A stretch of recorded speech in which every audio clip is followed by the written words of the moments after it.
নমস্কার বন্ধুরা, আমি শাশুড়ির রান্নাঘর থেকে এসে আজকে মিষ্টি কুমড়োর ডগা দিয়ে কচু দিয়ে ডাল দিয়ে রান্না করে আপনাদেরকে দেখাবো। আমি এক বাটি ডাল নিয়েছি, মিষ্টি কুমড়োর ডগা নিয়েছি, কচু সিদ্ধ করে নিয়েছি, সর্ষের তেলের মধ্যে আলু ভেজে নিয়েছি। এবার কচুগুলো ভেজে নিচ্ছি।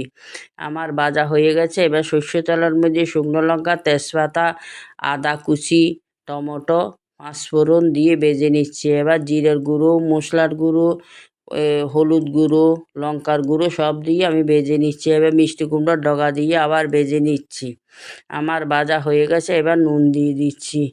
এবার ভাজা কচু আলু দিয়ে আবার ভেজে নিচ্ছি।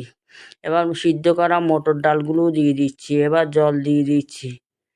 এবার 5 মিনিট আমি রান্না করে নিয়েছি। 5 মিনিট পর আমি চিনি, গরম মশলা, ঘি দিয়ে আমি নামিয়ে দিচ্ছি। এভাবে আপনারা কয়েকবার করে খাবেন, ভালো লাগবে। জয় গুরু।